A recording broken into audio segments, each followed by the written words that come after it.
But let's take a look now. Before we go into obviously the stuff with the Super Bowl, let's look back to championship weekend. I know it's been a couple of weeks, and we're not going to spend a ton of time on the winning teams because we will certainly talk about them enough in the preview for Sunday. But we'll start in the NFC title game. The Eagles, of course, eliminating the Commanders 55-23. But when you look at the Commanders, the big question in kind of the postmortem of that is I mean, really, they probably shouldn't have been even in the playoffs. Maybe first round exit, Playoffs. but getting to the level that they did, obviously a huge success first year under Dan Quinn. I know in our NFL preview, I had them as a team that I thought could sneak into like a last wild card spot. I think I had the Cowboys in, but I said you take a couple of losses, wins and turn them into losses for Dallas. Washington wins a couple they shouldn't. They probably get in. Not only do they get in, they weren't even the seventh seed. Sean, I'll start with you. Can this season be graded anything less than an A+ for the Washington Commanders? Well, I think when you're at a point where the Commanders are like well ahead of schedule in a rebuild, I almost, and I'm sure Dan Quinn would feel the same way. I almost wouldn't want to rate it an A+. I feel like you can go like A. I'd be fun, but I think he'd want something to build on. Obviously, I mean, factoring in the offseason, I mean, the draft alone probably credits them. Coaching signing and the draft probably net them an A+ or close offseason. I thought during the season they did have like some series of games where they were slipping up a little bit, and they probably could have challenged Philadelphia a little more for the NFC East had they not. But I mean, I can see the argument there with the expectations versus the outcome. That like, yeah, this has to. But I mean, whatever I'm rating it, it's a win. I mean, this is a huge step forward for them. And I mean, pretty much, I think in everybody's minds, what you've essentially done is supplanted yourself where people, including ourselves, thought Dallas was going to be going into this year. Like where you're like, there's the Eagles, and then there's this kind of presumed number two. And I'll tell you what, as long as that fella under center's out there for Washington, until something else changes with the other two teams, I think Washington is the presumed two. And I think you're going to see some free agent signings to go with them, and I would assume some bulky fellas in front of him in the draft. I would assume. Yeah, 100%. And they did. I know they brought over some free agent pieces. Nobody of real consequence. But pieces they kind of used to fill the spots. Now you also move into this offseason with 90 million in cap space. Well, and that 90 million number is why I think, as much as I would love 82.4. Obviously one of the big talks of the week, Cooper Kupp just came up this week, but Myles Garrett and his trade request, there's a lot of speculation. Every team wants him, obviously. I would not be completely surprised to see a guy like Howie find a way to bend some cap space to get him. But obviously the Eagles aren't a pressing need. But I think Washington is a very interesting fit for him in a Dan Quinn defensive system that has some holes. It was a good defense. I think it overperformed at times. But you want to help that secondary that kind of outplayed itself. You get a pass rusher like Myles Garrett into the mix along with a few other pieces, you are immediately substantially better on the defensive side of the ball. So I that's why I'd love Howie to make a play to prevent that from happening. But I think it's early on, without looking at all the teams and their needs, I think that's a pretty good fit for that trade. Yeah, Mikey B. Washington, can they be graded anything less than an A or an A+? I'm actually going to be the devil's advocate. I am not going to give them an A or an A+. I'm simply going to give them a B+ to a B, because here's the deal. They ain't got a lot on the offensive side of the football that scares you. It's Jaden Daniels. It's Terry McLaurin. Austin Eckler / Brian Robinson Jr. doesn't do it as a combo. The defense You saw in the NFC title game, finally ran into what they were unable to stop. It's Saquon Barkley. Guess what? They're going to play him twice a year for the next at least 4 years of his career. Bobby Wagner, aging middle linebacker, heart of the defense, got a lot of those guys psyched up. He's probably retiring. You got a lot out of pieces that you may not get out of them next year. So Dan Quinn's coaching job, I think you give an A to. The team's success, I think I'm more of a B plus, because Dan Quinn got probably every ounce that he could out of that roster. So I agree. Myles Garrett as a piece to that defense, yes, sign me up. Going and getting a wide receiver, whether it's T. Higgins, whether it's being the team that trades for Cooper Kupp to put on the other side. Cooper Kupp's not a real bad target either. Correct. I mean, either of those options, because then that's like a number 2 and a safety valve at the same time. Correct. He's a possession guy. Zach Ertz, if he retires, you're going to have to go get another tight end who was the safety valve for Jaden Daniels. I think there's about a 4% chance Zach Ertz retires. I think he will be. I would agree with that, but we'll see, I guess, is my concern. But there are also other pieces that you can sit here and look at. And I'm on Spotrac because that's what I like to use for my contracts and stuff like that. Stephon Diggs is a free agent. Amari Cooper's a free agent. Chris Godwin's a free agent. There's a world where the Chiefs move on from Joey Bosa, and you might be able to go get him for nickels on the dollar and not have to trade your draft capital for Myles Garrett. Offensive line guys, Brandon Schrafe. I know Kyle knows him very well from Jacksonville. Cam Robinson. Other pieces that you could build a better offensive line in front of Jaden Daniels, so he's not running for his life the entire time. And you're going to have a back end of the first round draft pick. Is Ashton Genty going to be there? No, probably not. But maybe running back is a position that you look at in the second or third round to build up, to bring somebody in. There's some out there. There's some very good players coming. It's not as deep of a class as some years, but you could find one. Aaron Jones, Najee Harris, Jeff Wilson, A.J. Dillon, Nick Chubb coming off of the injury. Javonte Williams is an unrestricted free agent. J.K. Dobbins. Samaje I don't think J.K. Dobbins is going anywhere, but no, I don't either. I'm just whatever pieces you're throwing around. I think the bottom line is Jim pointed out $90 million in cap space. We've obviously attributed the success to Jaden Daniels. They are about to load up. They're going to be players in the offseason because he's still on that rookie deal for a few years. You gotta load up now, and they're going to. So it should be fun in the NFC East. But I think what you speak to and what I speak to, maybe two ends of that question. Whereas, the A, I think when you're talking about the season and the success of the season, I have a hard time falling out of the A. If you're talking about the team and the roster, then yes, I'm with you. I feel like, you're well played against a banged up Detroit team, but when you ran against Philadelphia, I mean, you saw, both in the one healthy game against the Philadelphia Eagles and the regular season and the playoffs, when you mesh up against the big boys, and you have that many holes, especially in the trenches, it's going to get real hard for 4 quarters. And so I would expect Dan Quinn to, at the very least, load up there across the line of scrimmage from each other. Yeah, they're going to retool. They're going to see where things failed and where they didn't. And I know when you see 55-23, that looks incredibly bad. And I'm not going to do the thing that some Washington fans were doing and be like, well, this game was still in our hands, and no, it wasn't.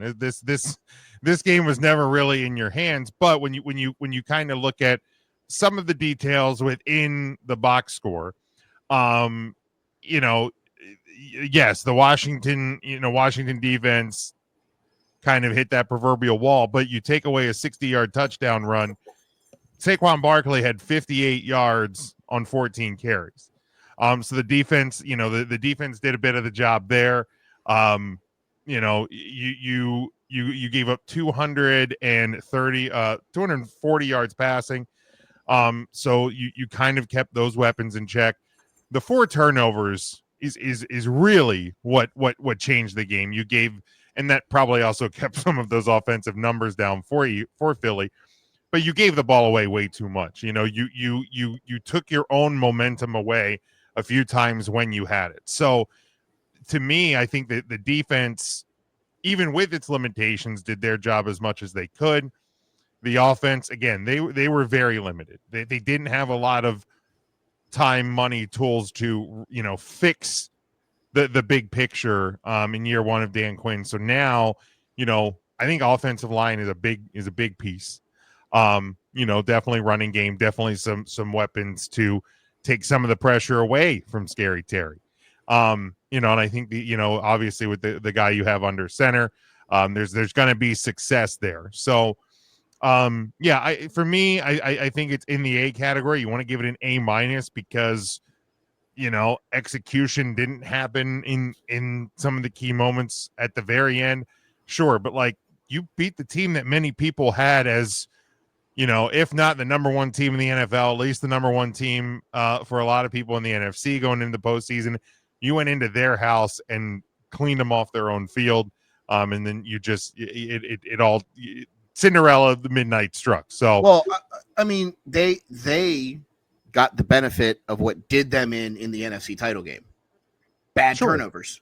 Yeah. And that's and I think my other takeaway here from the Commanders, and I had to look it up because I don't want to speak wrong because I am one of the statistic guys here. Their regular season losses, playoff team,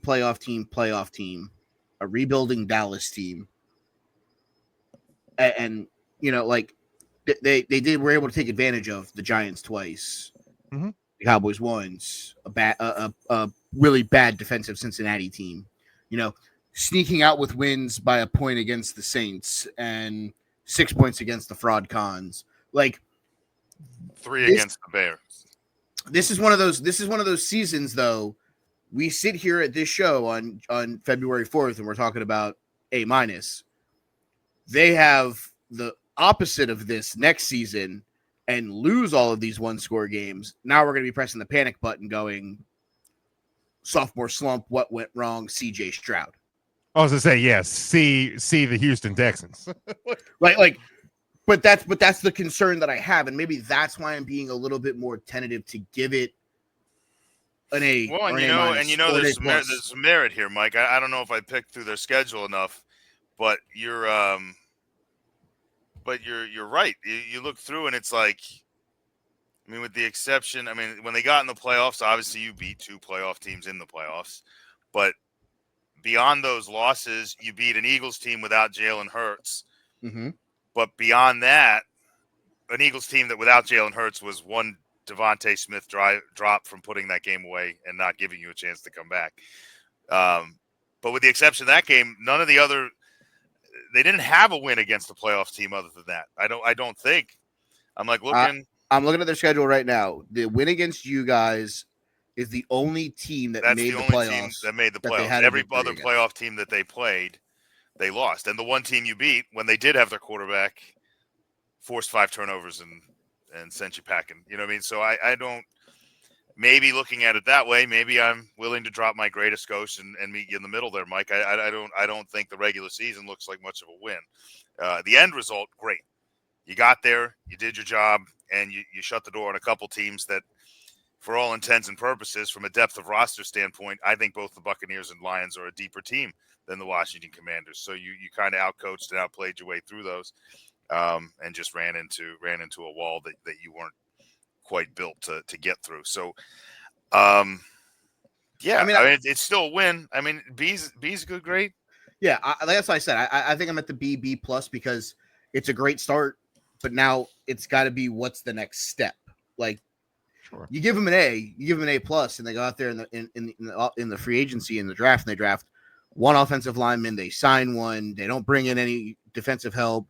That maybe a running back, you're going to look at it and go, 3 months ago we said this team, you're talking about if they're not competing for the division, it's a failure next year, and it's like, I don't know that I'm ready to put that amount of pressure on this roster today. Now. Okay, they go and they sign Najee Harris. They trade for Cooper Kupp. They trade for Myles Garrett. They go and get a couple linebackers, some offensive line guys in the draft. Okay, now we have a conversation that we need to have. But foundational start, solid. Let's see what the next step is. It should be a fun one to watch. I mean, maybe not for me. No. Transitioning, not fun for me either. Transitioning to the AFC side, you have the Chiefs over the Bills 32-29, and kind of the same story, so to speak, that we've been talking about with the Buffalo Bills for the last couple of years. Really good in the regular season. You get to the postseason, you lose to the Kansas City Chiefs, and lather, rinse, repeat next year. The Bills made a lot of changes in the offseason. Some say addition by subtraction. Get rid of Stephon Diggs. The offense, kind of looks to be more efficient at times. Josh Allen becomes a little bit of a different, all-around quarterback than we've seen in previous years. The defense at times looked incredibly strong. Now, granted, playing in a fairly weak division, but nonetheless, they find their way into the AFC title game and lose to the Chiefs. Now, granted, obviously every team's goal, especially when you're a team that's equipped to be a potential Super Bowl contender, if you don't win it, like that you failed to achieve that goal. But and Mike, I'll start with you this time. Was this Bills season a failure? So we're kind of on the other end of the spectrum. Was this season a failure? And given what they did in the offseason, where McDermott's at as a head coach, the ghosts not being able to be removed from Josh Allen's closet, was this a failure? And is the Bills Super Bowl window closed or closing?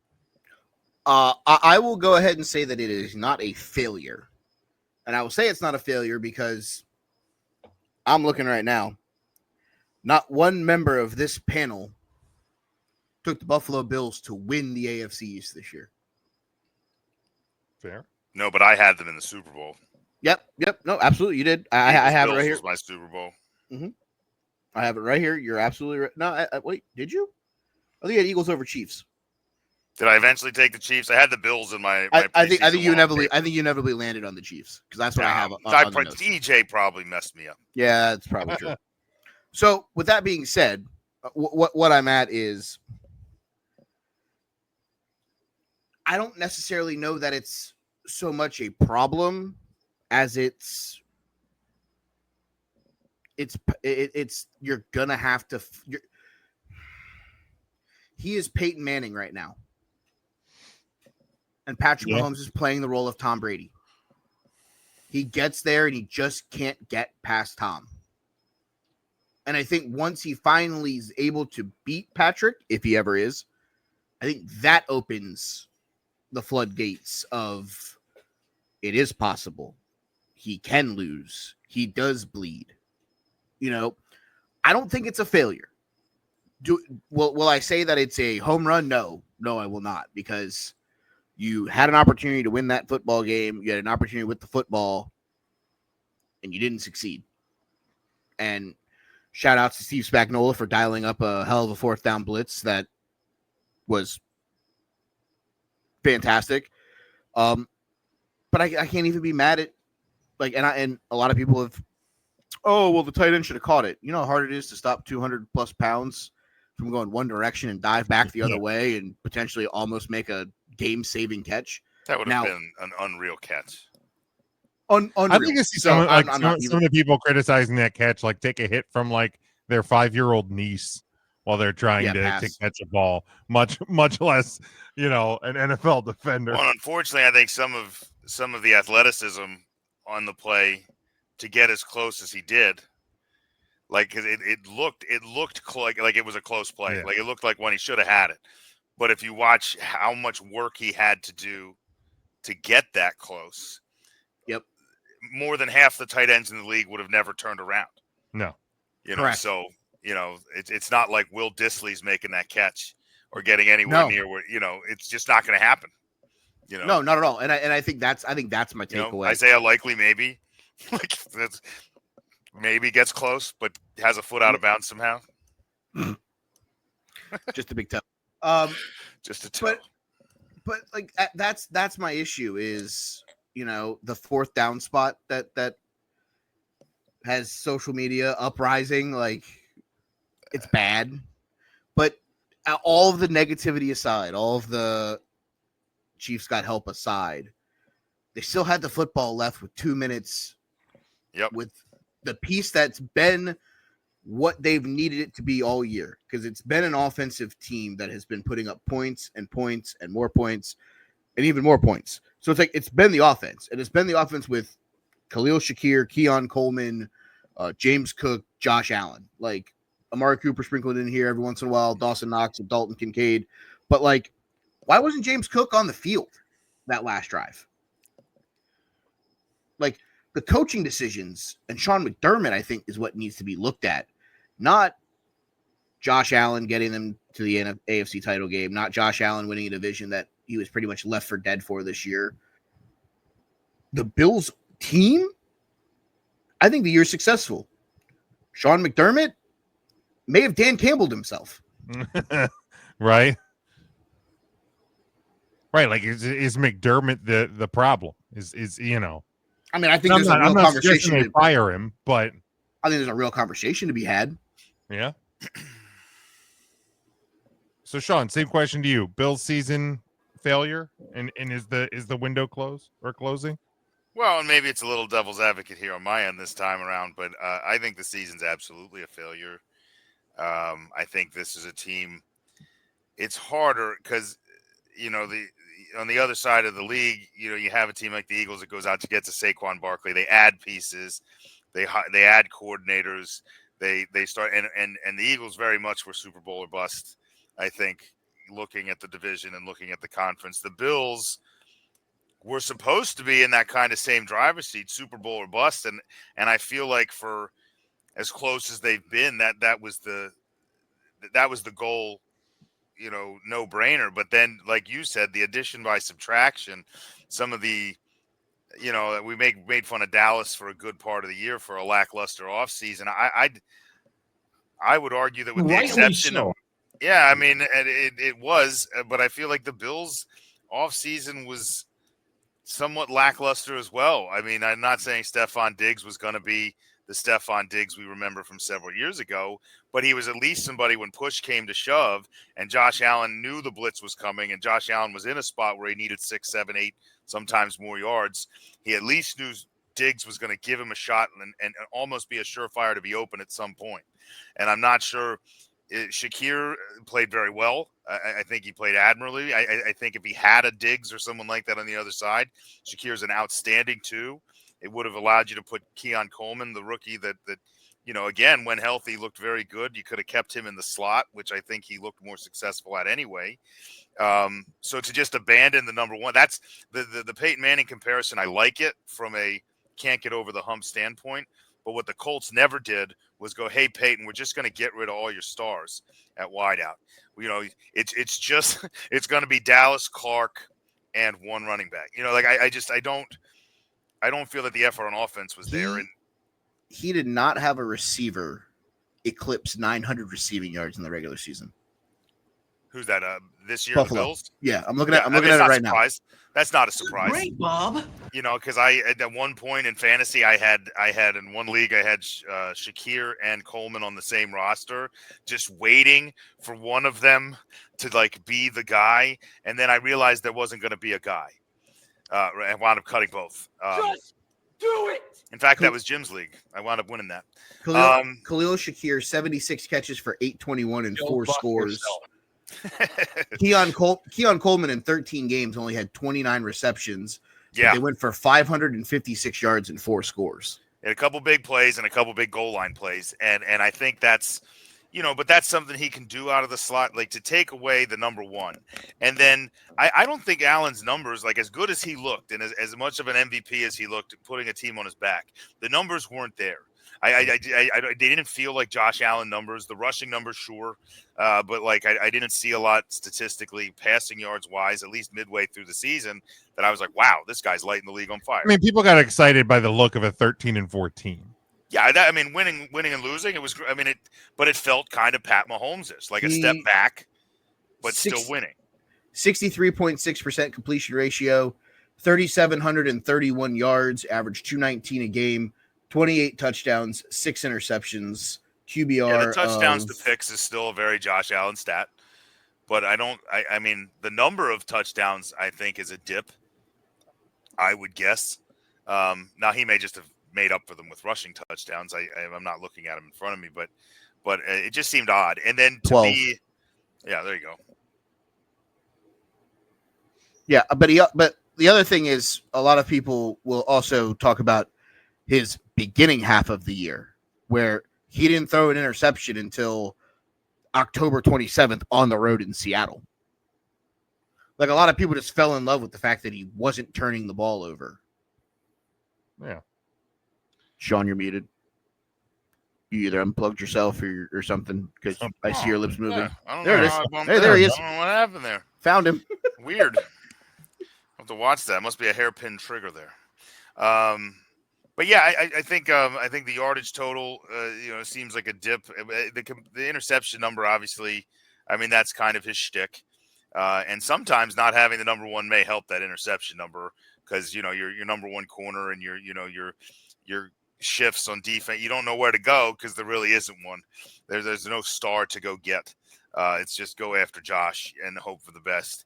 But I think the Bills and McDermott hang their hat on being a defensive team, and I've kind of beaten them up a little bit all year.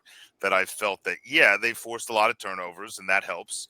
And I feel like at times they've looked like a Buffalo defense. But to have a couple of games where you're in a shootout with some teams that you probably shouldn't be in a shootout with, the Rams one specifically is the one that sticks out to me. Like I'm not saying the Rams don't have a good offense, but if you're the defensive mastermind that McDermott claims to be, that shouldn't have happened. I don't know. I think it's a big letdown. And I think you're right that McDermott's where you're looking because it's starting to feel a lot like, and he's from the Andy Reid coaching tree. It feels a lot like that moment in Andy Reid's career where, and Eagles fans that still love Andy, like myself, and look back and how could we let him go? It was just time. Like it started to get in his head. It started to get in the player's head. It started to get in the front office's head that maybe we just can't do this. Every time you got to that big decision, it's like you second guess yourself a little bit when you used to not do it. And I would worry that we're almost at that point for them. So yeah, it's a failure. I don't think it's a complete failure, but to me, it's not where you wanted to be. You're not getting any younger as a team, and you got to get Josh some help. He can't do this himself his whole career, and they'll be there next year. We'll be in the playoffs, just like when I look at McDermott, 86-45, 65% in the regular season. He's 7-7 in the postseason. They've made it to the postseason 7 out of 8 years. But you're literally a 500 team once you get there. So again, I'm not suggesting they go out and fire him, but I will treat him the same way that I say Ravens fans can treat John Harbaugh, and Steelers fans can treat Mike Tomlin. That's exactly where I would have gone. Yeah. At some point, regular season success and being good in the regular season can only go so far. And Marvin Lewis. Yeah, there comes a point where it's like, okay, at least for McDermott, he's winning games and at least getting to the Final Four. Yeah. It's kind of just it's that same old story. And for me, Buffalo, if you want to say failure, I'm not against it. If you want to find a different term, if you want to find different verbiage, I think for me the bigger issue is